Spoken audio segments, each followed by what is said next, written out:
दुनिया की सभी खतरनाक जेलों में एक जेल अल्काट्राज के आइलैंड पर भी बनी हुई है। जिस जेल में कैदी को खुला भी छोड़ दिया जाए तो वो फिर भी वहाँ से मिलने वाले टॉर्चर के डर से भागने की कोशिश नहीं कर पाएगा। जहाँ कैदी को भागते ही सीधा गोली मार दी जाती हो, उसी जेल में दिन दहाड़े 3 कैदी वहाँ की सभी हाई अलर्ट सिक्योरिटी सिस्टम को पीछे छोड़कर सभी अथॉरिटीज को चकमा देकर अचानक से गायब हो जाते हैं।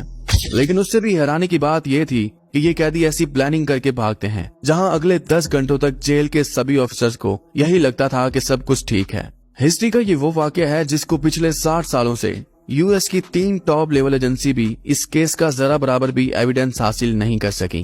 एक ऐसा जेल ब्रेक जो पिछले 60 सालों से पूरी तरह उलझा हुआ है। इतनी सिक्योरिटी के बाद भी कैदियों के एकदम से गायब होने के पीछे उनकी काफी सालों की प्लानिंग मौजूद थी, जिसको समझना अब एक मिस्ट्री बन चुका था। आखिर वो लोग कौन थे और कैसे इतनी सिक्योरिटी के बावजूद भी वो लोग यहाँ से भाग निकले। पैसिफिक ओशन में मौजूद ये छोटा सा आइलैंड है तो सिर्फ 22 एकड़ पर फैला हुआ, लेकिन यहाँ पर दुनिया के सबसे खतरनाक क्रिमिनल को रखा जाता है। अल्काट्राज के नाम से ये फेमस आइलैंड समंदर के ऊपर एक बहुत बड़े पत्थर पर बना हुआ है। ये आइलैंड दूर दूर तक ओशन से घिरा हुआ है, जिस पर एक्स्ट्रा प्रोटेक्शन के लिए इस आइलैंड की चारों तरफ 15 फीट ऊंची दीवारें खड़ी की गई हैं, जहां पर 24 घंटे सिक्योरिटी गार्ड की मॉनिटरिंग रहती थी। ये आइलैंड पैसिफिक ओशन के सेंटर में होने की वजह से हमेशा तेज हवाओं और समुद्री लहरों से घिरा रहता है।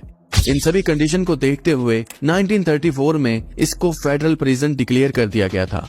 ऐसा जेल जहां पर हद से ज्यादा सिक्योरिटी मौजूद होती है, मतलब अगर यहाँ कोई क्रिमिनल एक बार आ गया तो उसका खुद से निकलना किसी भी सूरत में मुमकिन नहीं था। इस जेल को इनस्केपेबल का दर्जा भी मिल चुका था, लेकिन 12 जुलाई 1962 को अल्काट्राज के सारे भरम टूट जाते हैं जब 3 प्रिजनर यहाँ की सिक्योरिटी को बड़ी बुरी तरह और प्लानिंग के साथ धोखा देकर भाग निकलते हैं। इस कहानी की शुरुआत होती है इन 4 क्रिमिनल से, जिनमें से 2 क्रिमिनल आपस में सगे भाई होते हैं, जिनका नाम जॉन एंगलन और क्लीरेंस एंगलन होता है। ये दोनों भाई एक बैंक रॉबरी के केस में पकड़े जाते हैं, जिनको खतरनाक क्रिमिनल डिक्लेयर करते हुए अल्काट्राज के इसी जेल में लाकर बंद कर दिया जाता है। उसके बाद ये है फ्रैंक मोरस, जो 13 सालों से ही हमेशा जेल की शक्ल देखता आ रहा है। इसको भी अल्काट्राज में बैंक रॉबरी केस में ही रखा गया था।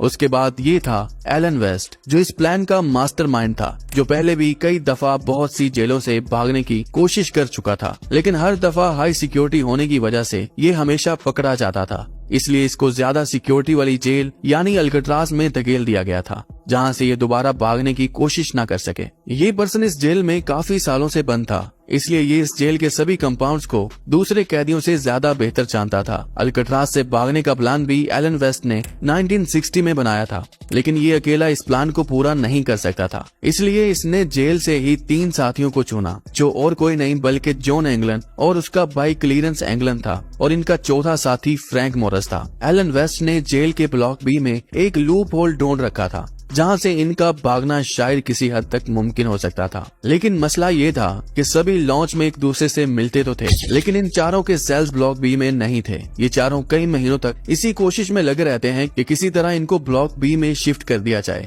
फिर एक दिन जेल के जेलर ने इनको ब्लॉक बी में शिफ्ट कर दिया और वो एक दूसरे के बराबर रहने लगे, जहां ये आसानी से इस प्लानिंग को पूरा कर सकते थे। यहाँ इन चारों का पहला टारगेट मुकम्मल हो चुका था। चारों प्रिजनर एक साथ ब्लॉक बी में शिफ्ट हो चुके थे। अगले 2 सालों तक ये अपने अपने सेल्स के अंदर क्या प्लानिंग करते रहे, इसकी किसी को भी खबर नहीं पहुंच सकी। इनफैक्ट ये एक साथ रहकर भी जेल में इस तरह रहते थे जैसे ये एक दूसरे को जानते तक नहीं। 12 जुलाई 1962 सुबह के 7:30 बजे रूटीन के मुताबिक जेल स्टाफ तमाम प्रिजनर को अपने अपने सेल से उठाने के लिए ब्लॉक बी में जाते हैं, जहां सभी कैदी उठ जाते हैं, मगर 3 कैदी अपने बिस्तर पर ही सोए रहते हैं। जब सभी कैदी की काउंटिंग की जाती है तो इन्हीं में से 3 कैदी मिस होते हैं। जब तक अथॉरिटीज को फील होता है तब तक बहुत ज्यादा देर हो चुकी होती है, क्योंकि जब स्टाफ ने सेल्स को दोबारा से चेक किया तो ब्लॉक बी में इन्हें अभी भी 3 लोग अपने बिस्तर पर सोए नजर आ रहे होते हैं। लेकिन पुलिस को ये बात बिल्कुल नॉर्मल नहीं लगती, इसलिए वो सेल के अंदर जाते हैं और इन्हें उठाने की कोशिश करते हैं। इस दौरान वो लोग ये देखकर दंग रह जाते हैं कि ये तीनों बिस्तर पर मौजूद नहीं होते, बल्कि यहाँ इनके बिस्तर पर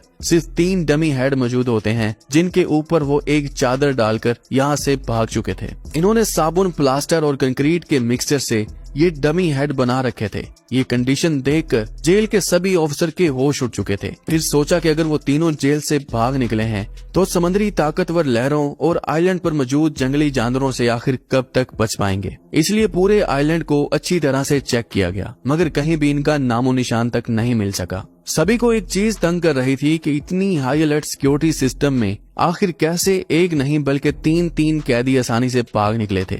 अब आपके दिमाग में भी ये बात आ रही होगी कि प्लानिंग तो 4 कैदियों ने मिलकर की थी। इन्वेस्टिगेशन टीम बुलवाई गई और FBI को भी रिपोर्ट कर दिया गया और फिर पता चला कि ये तीनों कैदी अपने सेल के 6 इंच मोटी कंक्रीट से बनी दीवार को चमचों की मदद से काट कर बाहर निकले थे। लेकिन जब थोड़ा और डिटेल में बारीकी से देखा गया तो पता चला कि भागने वाले प्रिजनर के साथ एक चौथे सेल की दीवार भी टूटी हुई थी और वो सेल एलन वेस्ट का था, जो किसी वजह से अपने सेल से बाहर नहीं निकल पाया। एलन वेस्ट अब ये अच्छी तरह जान चुका था कि अगर उसने अभी भी अपना मुंह न खोला तो उसके लिए बचने का कोई चांस नहीं बचेगा। इसलिए उसने इस बात में अपनी भलाई समझी और इन्वेस्टिगेटर्स को अपना सारा प्लान बता दिया। उसने FBI को बताया कि उस प्लान का मास्टरमाइंड असल में वो खुद था। उन्होंने इस प्लान के मुताबिक ये डमी हेड बनाए थे और इन डमीज पर लगे हुए बाल इन्होंने जेल के अंदर कैदियों के हेयर कट के दौरान ही चुपके से उठाए थे। चारों सेल्स की बैक वॉल पर एक छोटा वेंट मौजूद था जिसका साइज 9.5 बाय 5 इंच था। एलन को इन सेल्स का लूप होल भी मालूम था क्योंकि वो जेल के मेंटेनेंस में भी काम कर चुका था।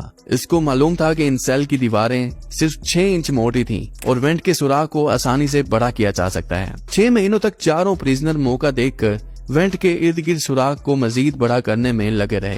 वो किचन से चुराए हुए चमचों की मदद से ये काम करते थे, जबकि आखिर में इन्होंने जेल के खराब वैक्यूम क्लीनर की मोटर से एक ड्रिल मशीन भी तैयार कर ली थी। वो इस काम को सीक्रेट रखने के लिए अपने म्यूजिकल इंस्ट्रूमेंट्स या फिर अपना सामान इस हॉल के आगे रख देते थे। ये सारा काम खास कर उस वक्त किया जाता था जब जेल में हर घंटा सुबह के वक्त एक म्यूजिकल हॉर्न मनाया जाता था। उस वक्त जेल के अंदर काफी शोर होता था, जिसका फायदा उठाकर ये चारों कैदी अपने सेल के वेंट का सुराख बड़ा करने में जुड़े होते थे। सेल्स के अंदर से बाहर की तरफ ये वेंट एक ऐसी जगह खुलता था जहां पर सिक्योरिटी का कोई नामो निशान नहीं होता था। यहाँ से एक ड्रेन पाइप सीधा ही ब्लॉक की छत पर जाता था, जहां वो अक्सर जाकर जेल की मेंटेनेंस का काम करते थे। इलेक्ट्रास में तब कैदियों को बिजी रखने के लिए उनसे जेल के मेंटेनेंस का काम करवाया जाता था। ये चारों भी मेंटेनेंस का काम करने के लिए अक्सर छत पर जाया करते थे और इसी बहाने वो अपने भागने के प्लान को भी मजीद डिस्कवर करते थे। इस छत की दूसरी साइड पर एक पाइप था जिसको पकड़कर इन्हें नीचे उतरना था और फिर आइलैंड की 15 फीट बड़ी दीवार पर चढ़कर वहां से भागना था।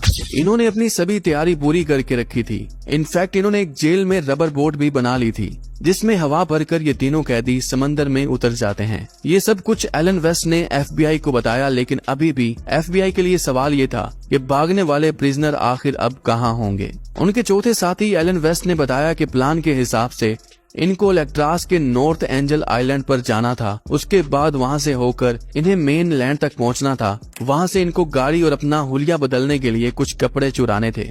FBI ने इलेक्ट्रास के सभी आइलैंड पर छानबीन की, पर इन तीनों कैदियों का कोई पता नहीं चल सका। यहाँ तक कि पूरा समंदर छान लिया था, मगर इन तीनों का कोई भी कहीं भी नामो निशान नहीं मिल सका। आखिर ये लोग कहाँ गए थे, इसको जानने के लिए ये केस अब मिस्ट्री बन चुका था। अगले 4 दिनों में FBI को एक तैरता हुआ लकड़ी का एक पैडल मिला, जिसको देखकर ये पता लगता था कि इन तीनों कैदियों ने बोट को पानी में फ्लोट करवाने के लिए इसे इस्तेमाल किया होगा। उसके बाद रेनकोट से बने समंदर में 2 बैग भी मिले जिसमें प्रिजनर का पर्सनल सामान जैसा कि फैमिली फोटो और लेटर वगैरह भी मौजूद था। इससे इस बात का अंदाजा लगाया गया कि शायद कैदी इस आइलैंड तक पहुंच ही नहीं पाए, वो समंदर के बीच ही कहीं हादसे का शिकार हो गए होंगे। कोई भी डेड बॉडी 2 दिनों तक पानी में फ्लोट करने लगती है। इन्वेस्टिगेशन टीम को ना ही कोई बॉडी मिल सकी और ना ही कोई बॉडी के पार्ट्स। इस केस के ठीक 15 सालों बाद एंगलन ब्रदर के कजन ने ब्राजील में इन दोनों भाइयों को एक क्लब में देखा था और उनकी फोटो भी बनाई थी। उनकी फैमिली का भी ये कहना था कि ये दोनों एंगलन ब्रदर ही हैं,